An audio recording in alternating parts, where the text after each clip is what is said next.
Hai Fitness Mania, bersama saya Coach Halim Chiang. Welcome to my YouTube channel. Halo Fitness Mania, selamat datang kembali ke channel YouTube Coach Halim Chiang. Hari ini kita akan membahas satu topik yang cukup menarik, yaitu intermittent fasting. Ada 5 hacks atau 5 langkah bagus yang bisa kita lakukan saat menjalankan intermittent fasting. Kita langsung aja ke core pembahasan. Yang pertama adalah coba lakukan kegiatan latihan beban atau olahraga ya 30-45 menit aja yang dimulainya 2 jam sebelum buka puasa. Misalnya contoh di sini saya biasanya buka puasa jam 10, misalnya jam 10 pagi. Maka di pukul 8 pagi saya akan berolahraga selama 30 menit atau 45 menit.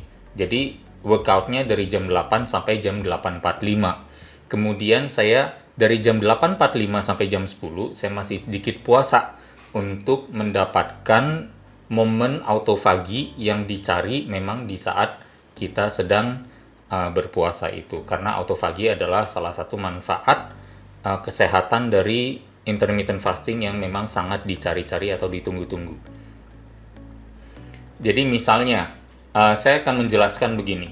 Ya, saat istirahat, sebenarnya per jam rata-rata orang membakar 50 sampai 60 kalori per jam. Ya, kemudian latihan beban 30 sampai 45 menit umumnya bisa membakar lebih kurang 300 kalori. Berarti berolahraga 30-45 menit itu setara dengan 5 sampai 6 jam berpuasa. Bayangkan teman-teman melakukan ini di tengah-tengah puasa sebelum berbuka. Jadi apa yang terjadi? Misalnya yang berpuasa 14 jam bisa secara di atas kertas ya, di atas kertasnya 14-15 jam. Tetapi karena ada olahraga sebelum buka puasa tadi, malah bisa actualnya secara metaboliknya setara dengan berpuasa 20 atau 21 jam gitu. Jadi ini adalah satu fenomena yang saya observasi dan saya bagikan khusus untuk teman-teman di sini ya, untuk mendapatkan manfaat autofagi. Jadi biasanya memang autofagi baru mulai terjadi di jam ke-20. Bayangkan teman-teman kalau mulai berpuasa 14 jam, 16 jam, aduh udah lapar banget, udah mau buka puasa, tapi autofaginya nggak kunjung dapet, kan sayang. Nah, ini adalah hacks untuk bagaimana kita membawa manfaat autofagi di 20 jam, kita dekatkan di 15 jam sudah kita dapatkan. Gitu, yaitu dengan cara berolahraga, terutama latihan beban, 2 jam sebelum berbuka. Ya, kira-kira seperti itu. Dan yang kedua adalah penuhi kebutuhan protein. Jadi di berbagai meal, kita perlu sekali untuk memenuhi kebutuhan protein ini. Mengapa? Karena intermittent fasting, jam bukanya atau jendela makannya sudah lebih pendek daripada biasanya. Kalau kita berpuasa 16 jam, berarti peluang kita, jendela kita makan hanya 8 jam dalam 24 jam. 24 kurang 16 adalah 8. Nah, dalam 8 jam itu, kebutuhan protein kita masih tetap sama loh, sama dibandingkan dengan sebelum kita berpuasa, karena tubuh kita kan masih membutuhkan kekuatan otot, latihan beban masih dilakukan, berarti prioritas nutrisi terdepan dan terutama adalah memenuhi kebutuhan protein. Untuk tujuannya menurunkan risiko katabolik, ya. Karena katabolisme atau penyusutan otot adalah musuh utama juga nih bagi anak-anak fitness, karena kita upayanya adalah untuk meningkatkan otot, karena memiliki otot lebih banyak, kekuatan, kesehatan, daya tahan, kekebalan tubuh juga meningkat. Jadi kalau katabolik tentunya bukan satu hal yang menyenangkan, karena berarti kekuatan, daya tahan, imunitas, kekebalan juga ikut turun kalau kita mengalami katabolik, ya. Dan juga dengan mengkonsumsi protein yang cukup, kita bantu perkecil kalori yang defisit. Yes, kalori defisit mungkin sangat diperlukan bagi mereka yang masih perlu untuk menurunkan kadar lemak, ya. Akan tetapi, saya tidak pernah menganjurkan kalori defisitnya yang terlalu drastis. Ya, ada yang sampai bilang, wah saya defisitnya sehari bisa 800.000 kalori per hari. Padahal sebenarnya saya rasa 300 sampai 500 kalori per hari pun sudah sangat cukup gitu. Jadi dengan asupan protein, di mana protein terutama yang dari alami juga adalah sumber lemak kalau di sumber hewani, juga adalah sumber karbohidrat dan lemak di sumber nabatinya. Jadi dengan menambahkan protein atau meningkatkan asupan protein di dalam pola makan kita, maka kalori defisit itu bisa kita create, tapi tidak perlu jaraknya terlalu banyak. Maksudnya seperti itu. Fitness Mania, sekarang telah hadir buku terbaru kami yang ditulis oleh Mas Aderai dan saya, Coach Halim Chiang, yang judulnya menjawab 108 pertanyaan populer seputar fitness.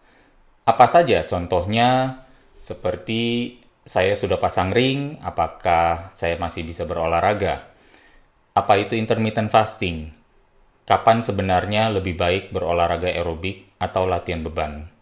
Atau bahkan pertanyaannya, saya sudah kurus, apakah saya perlu lagi untuk berolahraga? Lalu apakah saya gemuk karena faktor genetik? Semuanya kami usahakan jawab dengan referensi ilmiah yang terbaru yang bisa dipertanggungjawabkan.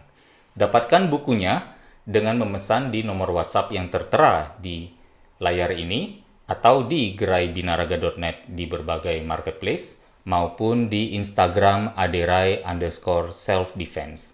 Terima kasih untuk supportnya. Semoga bermanfaat adanya buku ini untuk kalian. Sehingga pengalaman diet pun menjadi lebih menyenangkan. Tidak terlalu drop energi yang membuat tubuh kita menjadi malas beraktivitas. Ya. Otot sangat diperlukan untuk menjaga metabolisme, makanya jangan sampai turun. Ya. Sangat diperlukan juga untuk kekebalan tubuh dan kekuatan. Tadi sudah saya sampaikan. Protein, ya, membantu penurunan yang lebih stabil dan long term, dan ini proven by scientific research, ya. Dan juga defisit yang terlalu besar sangat merugikan. Saya sudah menangani banyak kasus di mana orang yang defisit kalorinya lebih dari 500, bahkan sampai 1000 atau bahkan lebih dari 1000 kalori, penurunannya tidak drastis, bahkan cenderung naik lemaknya, aneh kan? Dan bahkan ternyata akhirnya gagal. Makanya itu yang saya selalu wanti-wanti sampaikan dan ingatkan kepada teman-teman ya yang mengikuti channel ini untuk hati-hati, defisitnya sedikit saja sudah cukup. Kembali lagi, ini adalah tentang konsistensi dan jangka panjang. Nah, ini adalah studinya yang diterbitkan di jurnal Nutrients di tahun 2021 yang menunjukkan bahwa ternyata asupan protein yang lebih tinggi pada orang-orang yang diet memberikan hasil yang lebih baik dalam hal penurunan yang lebih berkualitas, yaitu lemak yang turun, dan juga kesinambungan mempertahankan pola hidupnya sehingga lemak itu tidak lagi naik setelah target penurunan tercapai. Maksudnya seperti itu ya.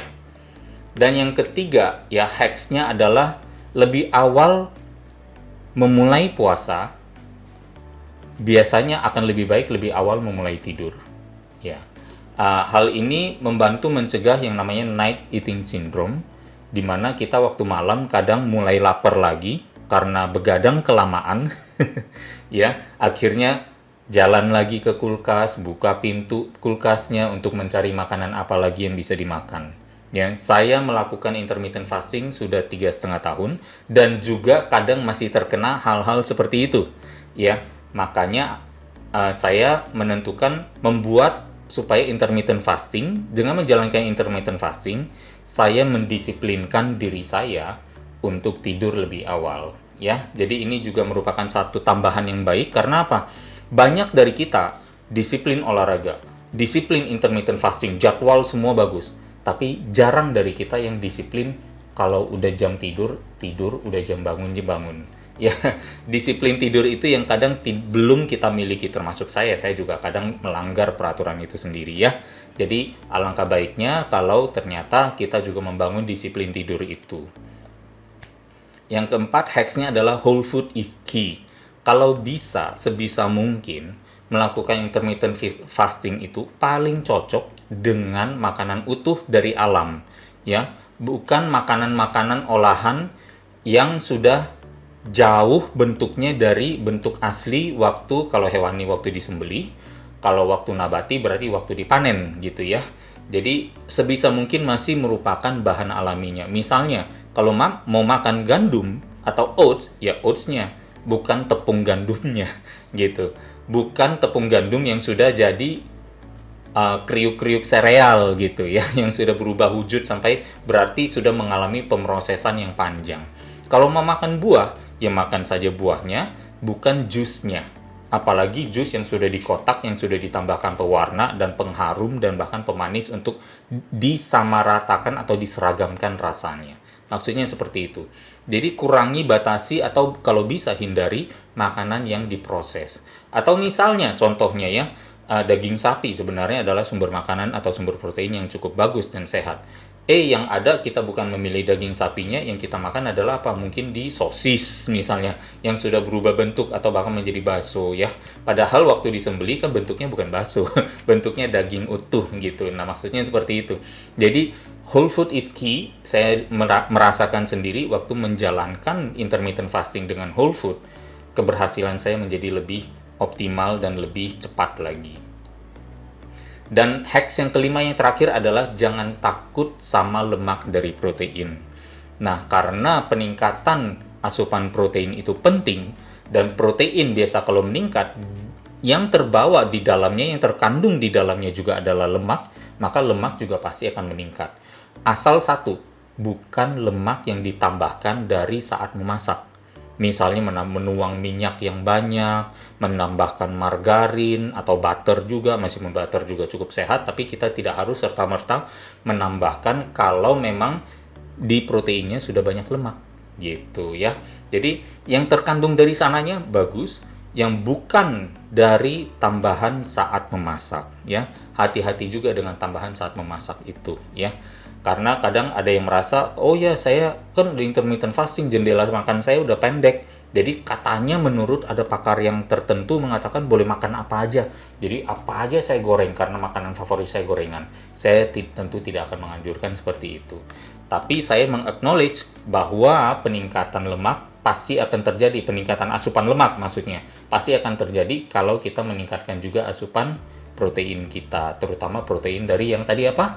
Dari whole food yang menjadi kuncinya. Jadi kira-kira demikian 5 hacks untuk menjalankan intermittent fasting yang lebih sukses.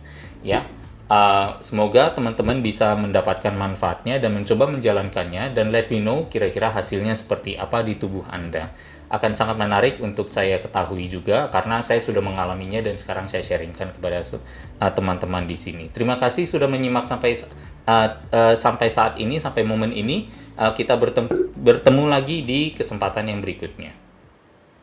Ya, teman-teman, terima kasih sudah menyaksikan video saya di Coach Halim Chiang. Apabila menyukai videonya, jangan lupa like, atau jangan lupa juga subscribe, bahkan mungkin share ke teman-teman lainnya. Semoga bermanfaat adanya. Dan jika ada komentar atau mungkin usulan topik-topik yang ingin saya bahas, silakan ditulis di komentar, nanti akan saya coba pertimbangkan untuk saya masukkan ke dalam video-video selanjutnya. Terima kasih atas perhatiannya. Stay tune dan stay healthy.